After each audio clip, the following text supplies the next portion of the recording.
we're working with the distinction between providence as a process of causation, management, and control versus providence being a purpose for which things happen, the purpose being protection and preservation. I want to end that introduction with what I have on page 5 here.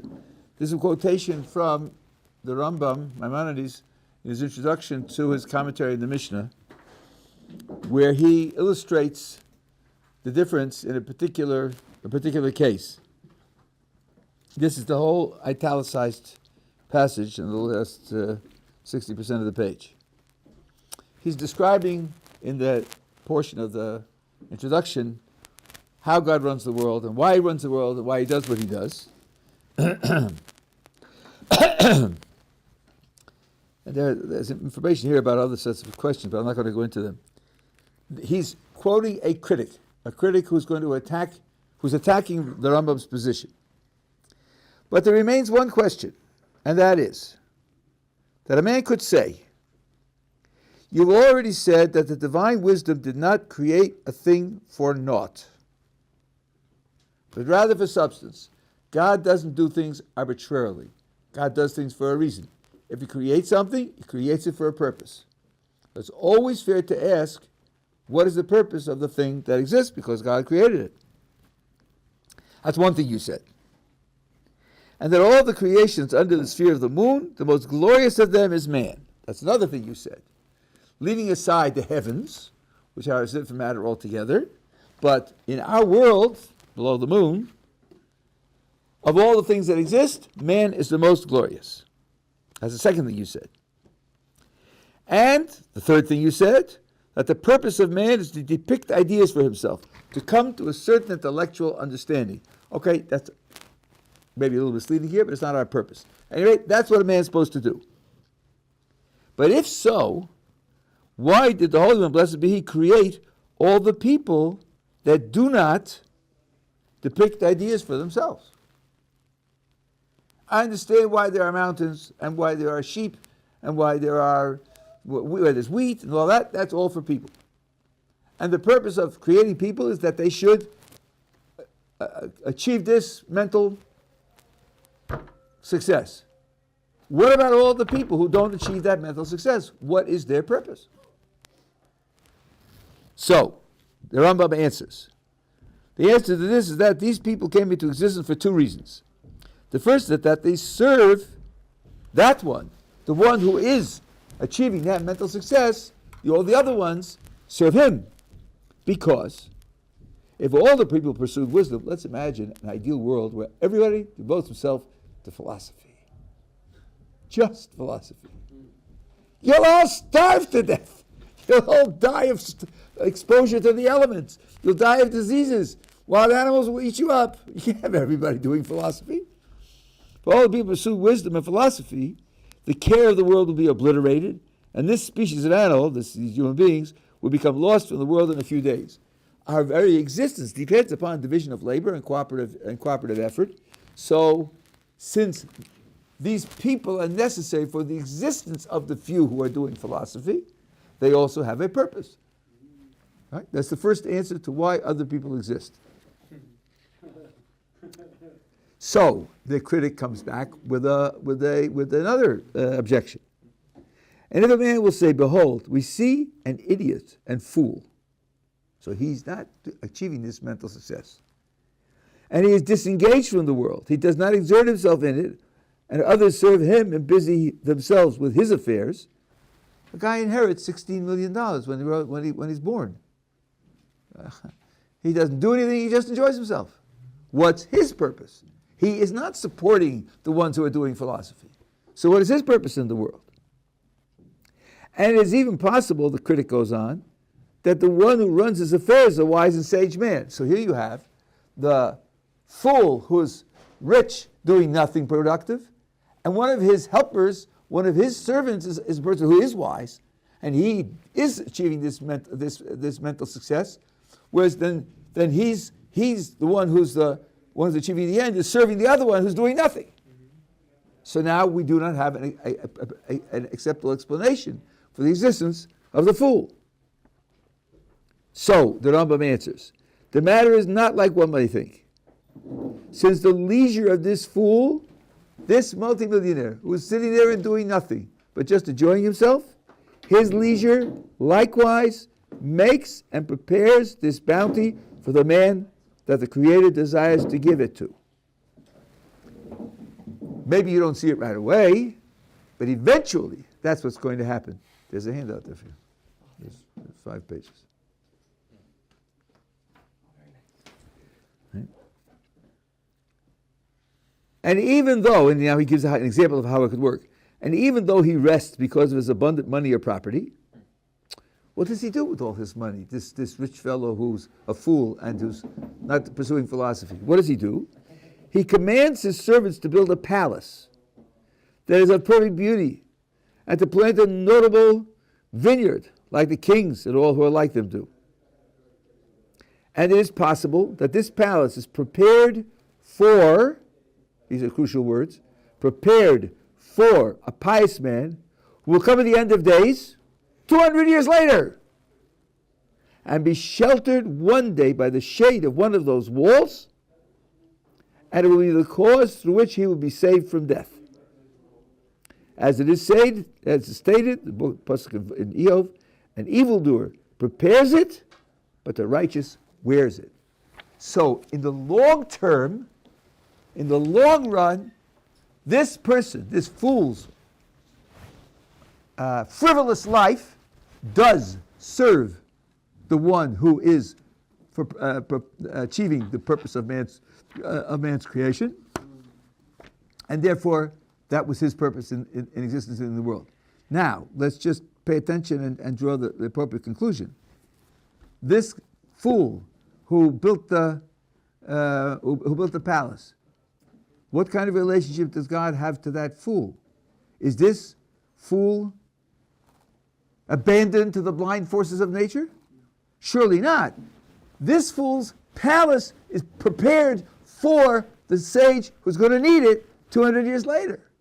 Which means the Kadosh Baruch Hu is taking into account the future need and is saying, the guy has money and he thinks he's going to build a palace, so Kadosh Baruch Hu arranges it that he's selling his land cheap. Wow, I got a good deal. That's where I'm building my palace. Because the Kadosh Baruch Hu foresees that 200 years later, the guy's going to be there. So even this guy who is not performing the function of man, he's not fulfilling the purpose of man, he has hashgacha pratis. He has individual providence. The individual providence to build the palace for the other guy. So this is individual providence in the sense of causation, management, and control. Not preservation. But for him particularly, it could be that after he builds the palace, he loses everything, and drowns in a river. It's just because the other has. But what this illustrates is the idea of the providence for the non-0.001% in terms of control, which is the first concept of providence, right? And not the second. I think that's and there's an early work of the Rambam. Yeah.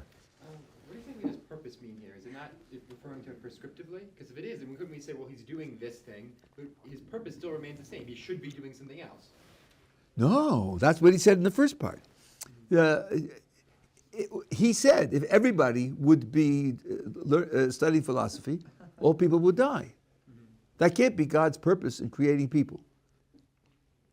He says the purpose of man's creation is that let me put it in vague enough terms to preserve the point. The purpose of man's creation is that philosophy should be studied. But it can't mean that every last person should study philosophy, because then philosophy won't be studied, because there'll be nobody to do it, because they'll all die. So that can't be the way you understand the purpose. Purpose is that the world should be arranged in such a way that philosophy should be studied. So you say, well, only 2% of people are studying philosophy. So what are the other 98% for? Answer, for studying philosophy. Because without them, there'll be nobody studying philosophy. I see. So even if they have different obligations, all with the same goal of having the world pursue something like... That's right, because as he said, he starts off with the idea, I'm stressing this because in the guide, some people want to make a big deal out of the idea that maybe God doesn't create things for a purpose. I fought one with somebody about that once at great length. Here he says quite clear that everything that God creates for a purpose, and then if you maybe what your question is bringing out is the ambiguity in the words. You speak about the purpose for man, that isn't the purpose for each individual men. It's the purpose for creating mankind, and some play a role of promoting the others who can do it. It's like a machine then. Each part has its own function for the greater purpose of trying to do something. It's sort of like fighting a war. You don't want everybody in the battlefield, because then nobody's producing bullets. Somebody's got to be at home in the factory producing bullets. Otherwise, you're not going to win the war. Yeah. So two things. First, his life concerning this ultimate project, that has to fulfill a certain requirement at least. But his life surrounding, like at the periphery, that's kind of up to the general flow of things, or even his own free will more so. That's the one thought I'm kind of curious about. And then the other thing is it that it must be that I think that Hashem must have multiple purposes, or like a complex purpose. Otherwise, he would just make it that everybody in the war has, guns for hands and they can generate their own bullets, right? There's something else which necessitates that you need factories to provide as well the guns and so on. Otherwise, you just give the means right away to the people. Okay. As far as the first one is concerned,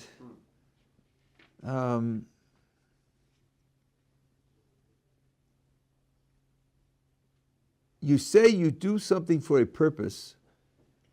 I mean, this point I think answers both questions. You say you do something for a purpose. What you want to see is that the thing you do serves the purpose. The critic has to say,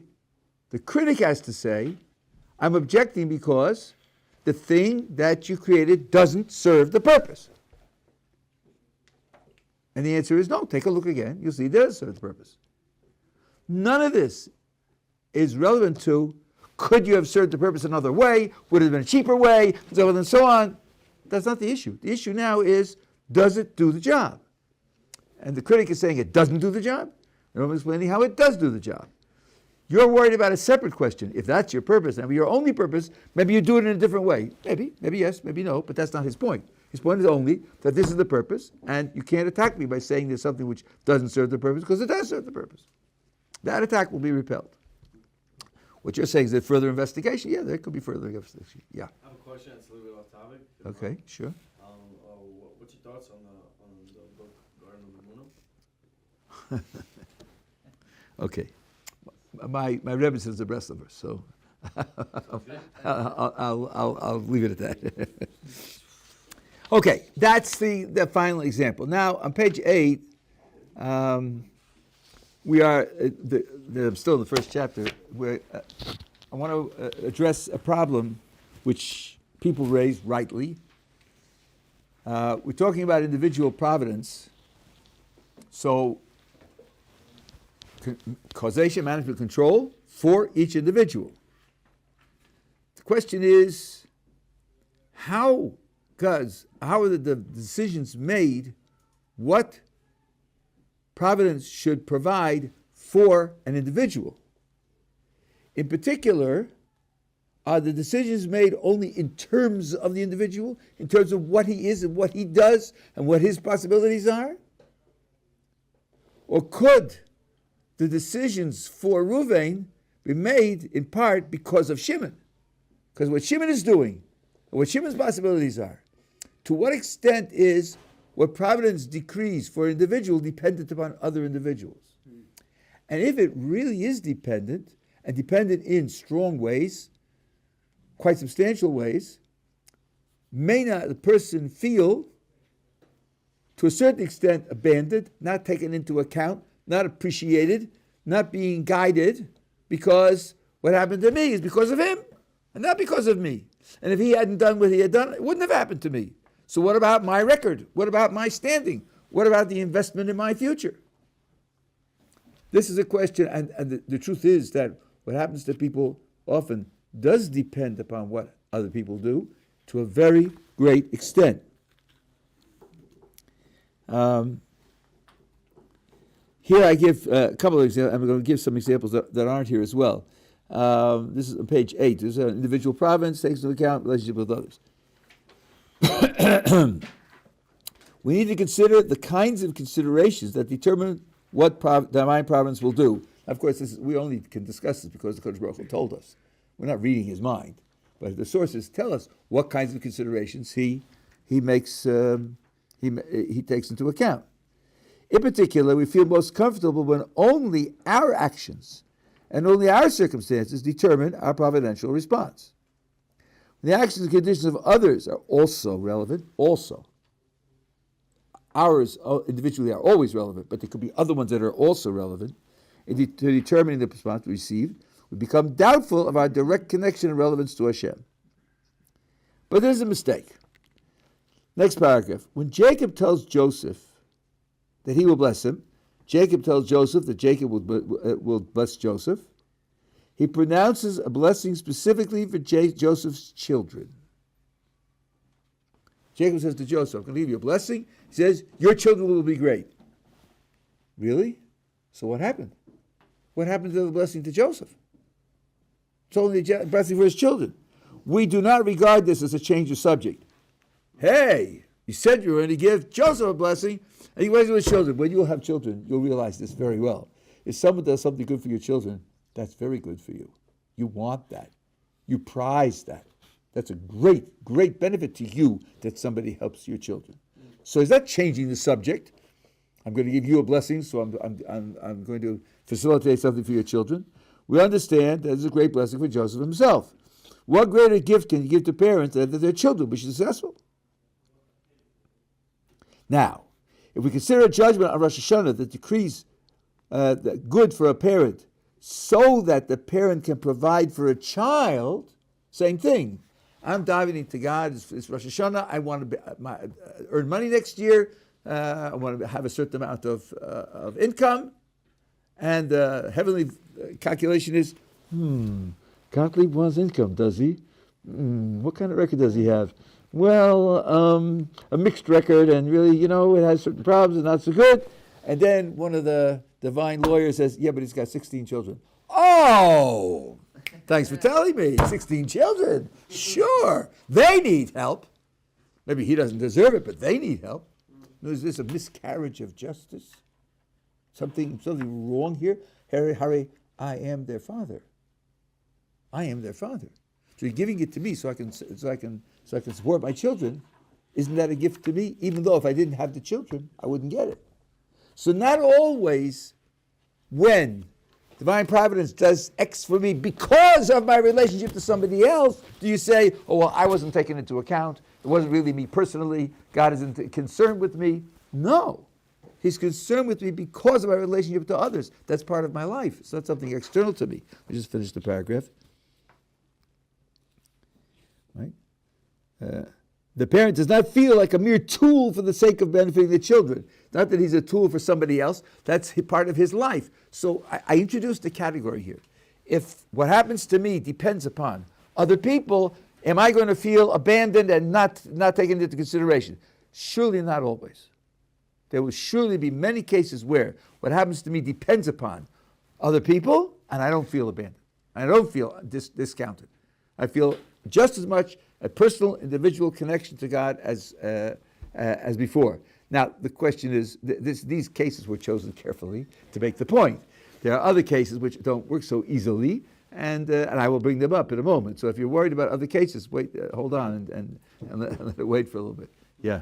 Rav, I would have thought that maybe according to Rav Dessler specifically, that being a tool is lechatchila, meaning like we should be giving more, and through our service providing more, and that's the best way because we're just a temporary vessel in this world. So the more we give to other people, the more we are such a tool, benefit more people.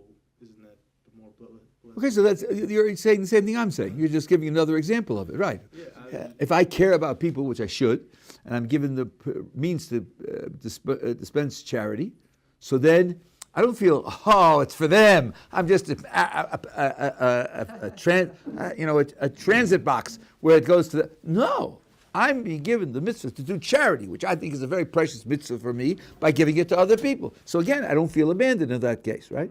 So, but as I said, these are cherry-picked examples where it's quite clear that I don't feel abandoned when I'm doing for the sake of these others, because I'm invested in that. That not all examples of what happens to me depends on other people are like that. Some of them are much more challenging. But I'm just pointing out the category, the general category. I got it because of others doesn't always challenge my feeling of being directly connected to a Kadosh Baruch Hu. Doesn't always, but sometimes it might. I have to explain to you that. And I have to justify it. Okay, so the next paragraph, I introduce a very famous case. Maybe we'll discuss this case for a while, because if you don't know about it, it's quite interesting and challenging. Joseph grows up with his brothers, and there's a lot of friction, and they hate him, and they're ill-disposed towards him, and then Jacob sends him to check on the brothers and the flocks, and when they see him coming, they say to one another, here comes that one who dreamt the dreams that he's going to be king over us, so on. Let's kill him. Let's kill him. So Ruvain says, and here, if you look up the text, you have to be very careful. Ruvain says two things, and it says he spoke twice. First he says to them, we shall not kill him. And then a separate speech, he says, we'll throw him in the bore. We'll throw him in the pit. Our hands will not shed blood. Right? Which means, and I can prove this from later on in the Chumash, which means, when he says we will not kill him, the response was, yes, we will. What are you talking about? We've decided we want to kill him. You want to dissociate yourself? Fine, we're going to kill him. So seeing that his opposition, brutal opposition to their plan, doesn't work, he tries a second plan. The second plan is, let's throw him in the pit. Why would that be different? Because, as the oral tradition tells us, the pit has in it snakes and scorpions. So what he's telling them is, let not your hand spill the blood, throw him in the pit, and he'll die that way. And that's what they intend, because later, when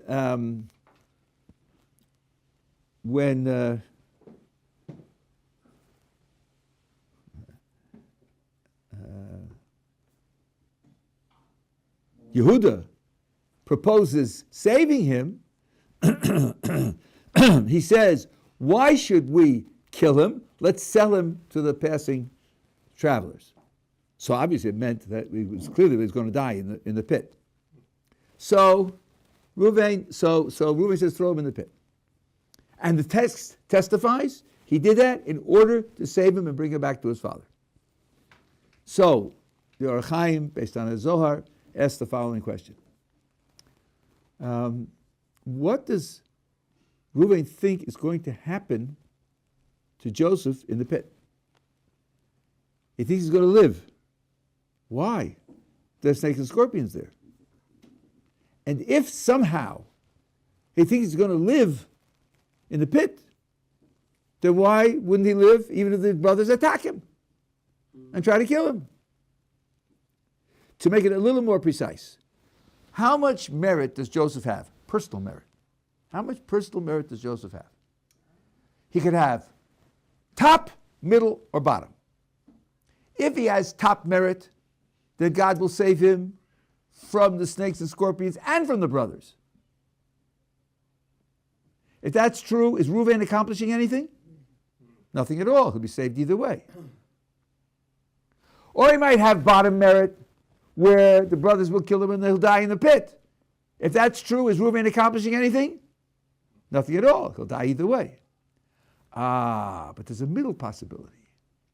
Middle possibility where God will save him from the snakes and scorpions, but won't save him from the brothers. Then Reuven is saving his life. So Reuven's position is, I don't know what his merit is. If it's top or bottom, Either it's hopeless or he doesn't need me. But maybe it's the middle. And if it's the middle, by my convincing them to throw him in the pit, I'm saving his life. So it's worth a shot, worth a try. Okay? You with me? Yes. Now, let's figure out what this means. If he's in the middle, what are we saying? We're saying that if you throw him in the pit, he'll stay alive. And if the brothers attack him, he'll die. Ask yourself, what does God want here? What does God want for Joseph? What does he want for Joseph? What does individual providence say should happen to Joseph? In this middle level, you don't get a consistent answer. Because when he's in the pit, God will preserve him with a miracle. That sounds like the individual providence for Joseph is that he should live. To the extent that he'll do a miracle for him in the pit. But we're being told that if the brothers attack him, he'll die. So, what does the individual providence want for Joseph? And the answer is that the individual providence prescription for Joseph has a fork in it. In the pit, it wants him alive. And at the hands of the brothers, it wants him dead. Oh, really? In the pit alive, the hands of the brothers dead? That means the brothers can kill someone who otherwise would remain alive. That does sound a little brutal for Joseph, doesn't it? In the pit, you see what the value of his life is if only he is taken into account. Because in the pit, there's only him, and snakes and scorpions don't count. Right? His life is so precious that God will restrain the processes of nature so as to keep him alive. And yet, if the brothers catch him, and the brothers try to kill him, they'll succeed because somehow the brothers are so important, they're so important that Joseph has to die, even though he otherwise wouldn't die. Now put yourself in Joseph's shoes. Wouldn't you feel a little funny about that? Like, what about me, I must be a good guy because you're willing to do a miracle to keep me alive when I'm facing snakes and scorpions, and yet, because of the brothers, I'm going to be killed. There's a case where what happens to a person by individual providence, what happens depends upon somebody else, and you do feel a little funny about it. You do feel that's a kind of not being taken into account, not being fully invested in. And that being the case, it needs some kind of explanation. Yeah, you have a question? Does Yaakov's merit come in on either Yosef's side or the brother's side to either preserve them from committing an Avera or save Yosef's life? No, leave it aside. Okay. We're talking about this description. This is the description in the Ohr Chaim, and many commentators follow this line. In fact, I don't know any explicit place where someone is against this line.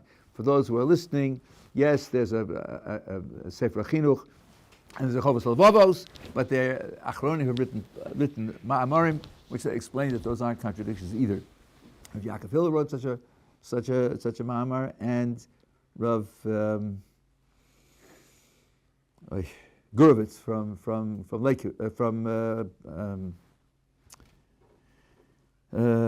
England wrote such a Ma'amar, and I received them from Rabbi Tatz, and they're available. So if you're thinking of those as counterexamples, you should know that they've been answered.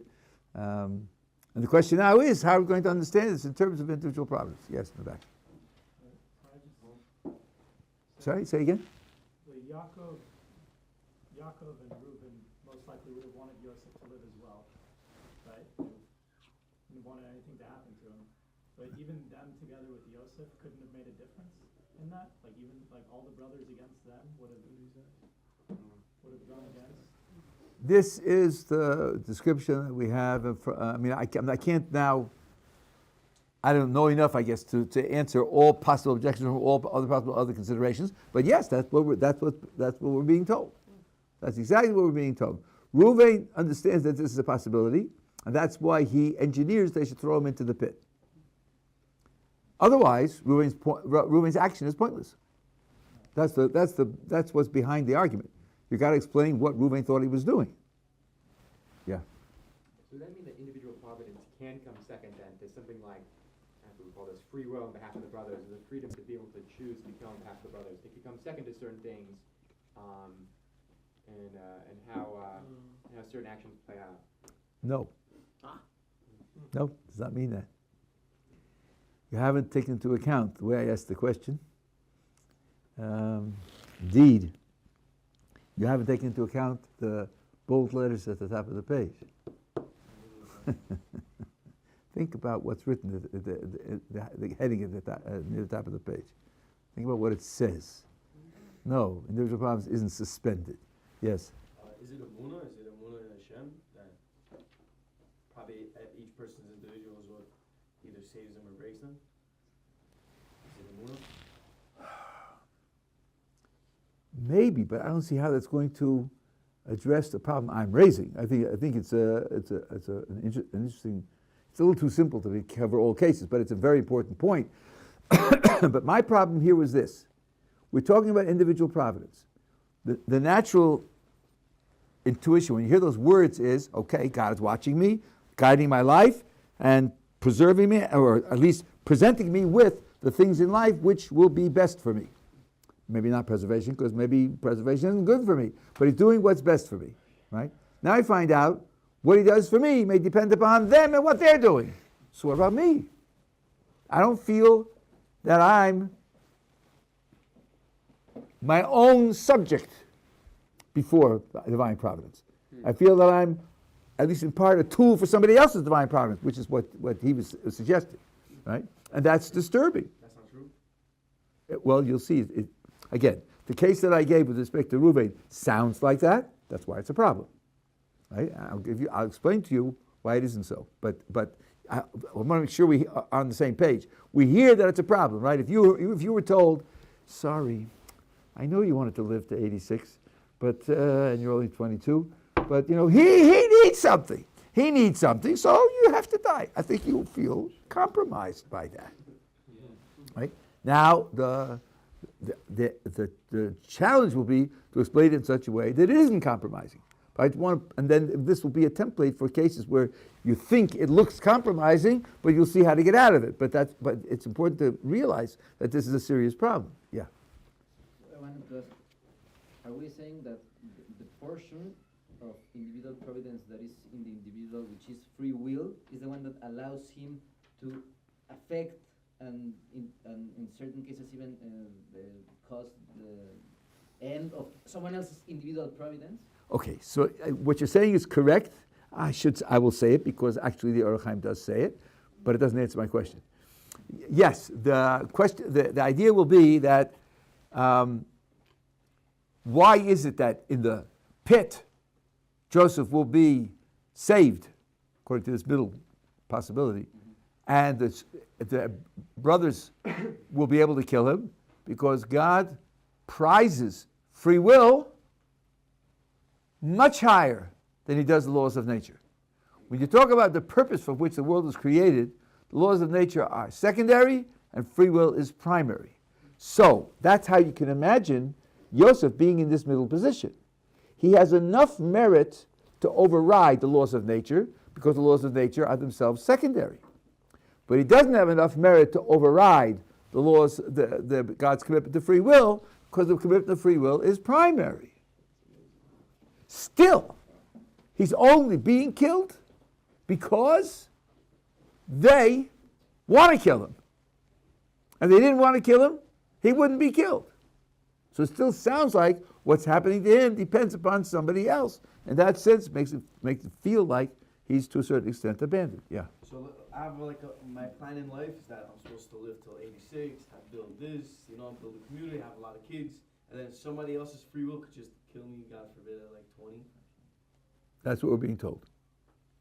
That's what we're being told. Let me make this brutal, okay? You hear sometimes at eulogies, hespedim, where people will say, well, if HaKadosh Baruch Hu, if he died, then he must have finished everything HaKadosh Baruch Hu planned for him. Because otherwise he wouldn't have died.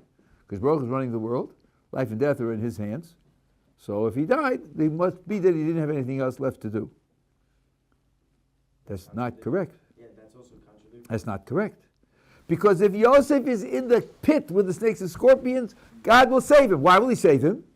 Because he has other things to do, right? Because there are other things that need to be done. And he could do them. And his life would be productive and useful and important, right? And even so, the brothers could kill him. So at least when a person dies through the free will of other people, you cannot draw the conclusion that his life was over, he did everything that he had done. When you say he had done everything that he had done, what that implies is, well, let's see, this guy shot him, didn't he? Suppose this guy with the gun had changed his mind at the last minute, that he would have been hit by lightning. Because his life was over, you're telling me. He's done everything he has to do. There's no purpose in living any longer. As it is, he was shot. But otherwise, he would have been hit by lightning because his life was over. We're being told by Joseph that's not true. Because if the brothers decide not to kill him, he will live. And when they decide to kill him, he will die. That's why Reuven has to take Joseph out of their control. Yeah. Okay, now I have, I guess, multiple questions. Just following up on what you just said. Certainly if he died, okay, maybe he had more in his life to do, but certainly he was meant to die. If he wasn't meant to die, Hashem wouldn't have let him die. Right? Okay. Well, hold on a second. Good. Only you have to ask yourself, what's behind was meant to die? Was meant to die depending upon what? I started this by saying we need to consider the kinds of considerations that determine what divine providence will do. What kinds of things does divine providence take into account? Now, it might take into account your actions, it might take into account other people's actions, it might be taking into your circumstances, it takes a lot of things into account. The subject we're discussing is how, so to speak, is it fair to me that his life should be a consideration that God takes into account in deciding whether I should live or die? How is that fair? How is that take into account my personal relationship with God, his commitment to me? How is that taken into account? Wouldn't it be Joseph's own choices that got him into this situation in the first place? Well, maybe. Something like that might help. Certainly might help, right? But you have to understand how he got. In other words, let me just put it in general terms. In other words, what we see here is that Joseph is vulnerable in a certain way. He's vulnerable in a certain way. How did he become vulnerable? After all, didn't I tell you something about this? What about the 3 levels? He put himself at medium. Right. The top level was where even if the brothers try to kill him, they won't succeed. So he should have said, like, kill me. And he's not on that top level. How come he's not on that top level? Not because he was born lower. He's not on that top level because of the choices that he made. So maybe that makes him vulnerable to what they will do. Makes him vulnerable to what he will do. That's basically the explanation. Yes? You're saying that merit, previous past merit, determines a person's life or death. I'm talking about a very specific circumstance. Talking about a very specific circumstance. Right. And no, I mean, it's a very complex equation. What's today, Tuesday? Oh, today's Wednesday. I still have you tomorrow. Okay, right. I'm going to leave this open to fill in tomorrow, just to show you how complex this is. So the Ramban says in Shar HaGmul the following thing: let's suppose that a person on Rosh Hashanah is evaluated for the next year that he should live. No, I'm sorry, that he should die. All things considered, he should die. Right? So Rosh Hashanah is going to die in August. It's possible, says the Ramban, that in July he should perform a gigantic crime, a gigantic transgression, and the result of that is he will live out the year and more years because of the gigantic transgression that he performed. So that goes in the wrong direction, eh? Right? Yeah, So the answer is because if a person's life has ups and downs, pluses and minuses, but he's enough good that he's destined to be in the world to come. So then what happens to him is, in his lifetime, maybe he'll do tshuva for some of the things that he did, he'll repent, and those things will be taken off his calculation for the world to come, and maybe not, and maybe he needs to be punished, and maybe he needs to be punished again, and he will end up with eternal life in the world to come. But there are some people, a tiny minority, but there are such people, according to many, whose record is so black that they're not going to succeed to live in the world to come. What about the good things they did? They have to be paid back in this world. We spoke about this yesterday, I think. But what about the fact that from July onwards, there isn't enough time before Rosh Hashanah for him to be paid back for the good things that he did in this world. He needs another 18 months of living it up so that he can outrun his merit and therefore lose his place in the world to come. Then by committing the gigantic crime, he gets another month, 18 months of life, so as to pay him off. So you see, I told you yesterday, things don't go one by one. I told you about Rav Dessler's five levels. Top level, you do see miracles. Second level, you don't. Third level, you do.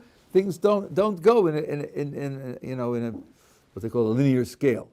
So here also, it's not just how much merit you have. There are lots and lots of elements in Akash Baruch Hu's calculation of how to run the world. And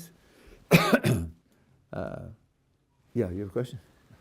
So as far as the example with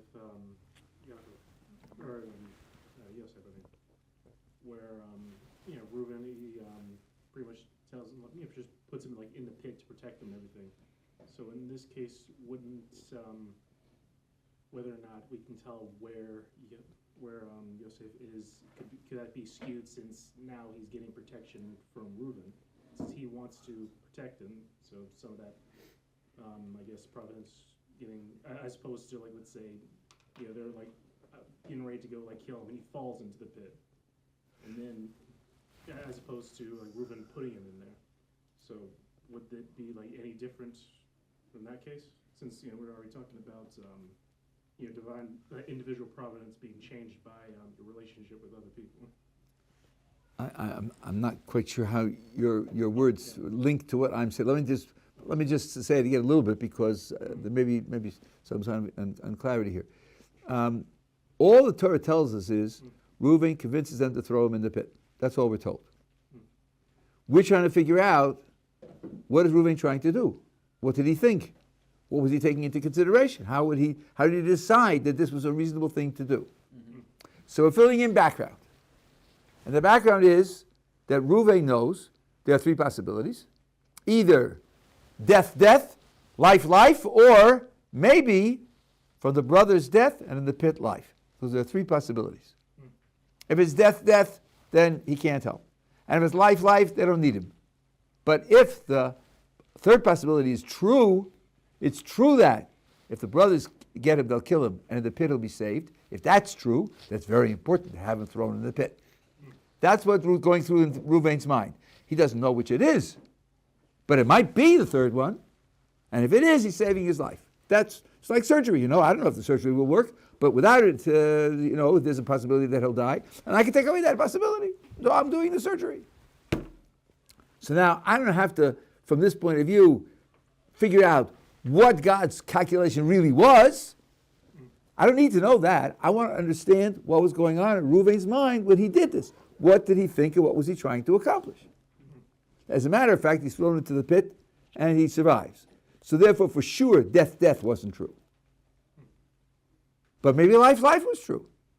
So, but that's not going to change how I understand what Reuven is doing and the rectitude of what he's doing. Okay, are we on the same page now? Yeah. Is a baby born with like only the protection of its parents or so on? Because it's vulnerable, it can be killed. So presumably it's for sure not at the highest level. It hasn't had the ability to commit any averas or any mitzvahs so far. Like, what's its standing?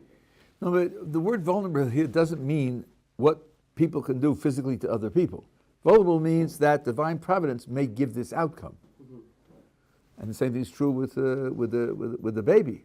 Of course, they have the physical strength to do it, but that's not the only thing that stops people from doing things, Right. not having physical strength. There's social conditions, there's psychological conditions, right? What the evolutionists talk about, babies evolve to manipulate their parents. Right? They know how to cry, they know how to smile, and then they just twist them around their finger, throw tantrums, and the parents can't stand it. They're well equipped. Yeah, last question. I got to quit. Maybe I'm making an assumption in the way I interpret this, but when you say individual providence takes into account relationships with others, when you say takes into account, it doesn't seem to be that, in fact, that the individual providence of the individual is changing in regards to someone else's free will. It seems to be the suggestion I mentioned before, which is that it's second to that. As in other words, the providence of someone stays the same. However, it can't fully foresee itself because of an interaction with someone else's free will in the case of the That's providence. not what the words say. The words say individual providence, when it operates, when it's functioning, is determined by certain types of considerations. I have to figure out what those considerations are. Those words don't tolerate the thought that, and when you take them into account, you find out that it isn't individual providence. The words say individual providence, as it is defined, when it is functioning, functions on the basis of certain types of considerations. You don't want to explain that by saying those considerations mean it really isn't individual providence. That would make the words, at best, very misleading, and straightforwardly would make them false. Does the individual providence of the individual change then, when it's an interaction with someone's free will? That's a much better way of putting it. That's right. What the individual providence will decree as the outcome for a person will depend upon what other people do, and it's still individual providence for this person. It's still individual providence for this person. That's what my burden is to explain. And what he says is really the key to it, but we'll come to it tomorrow. Is it changing though? Is The outcome is changing. The outcome is changing. The outcome is changing. I answered this by implication before, and you've heard this many times in the past. The providence has a fork in it. The providence is, if he's attacked by the brothers, he'll die. If he's in the pit, he'll live. That's the providence for him. It's if this and if that. So if they throw him in the pit, are you changing the providence? No, the providence was if this and if that. All you do is actualizing one of the two prongs of the providence. The providence is inherently forked. It's inherently conditional. So you're not changing the providence. It's like the thing you mentioned with rewarding justice, right? That's right. Reward justice. Yeah. All linked, Okay. so it is. Very good, guys.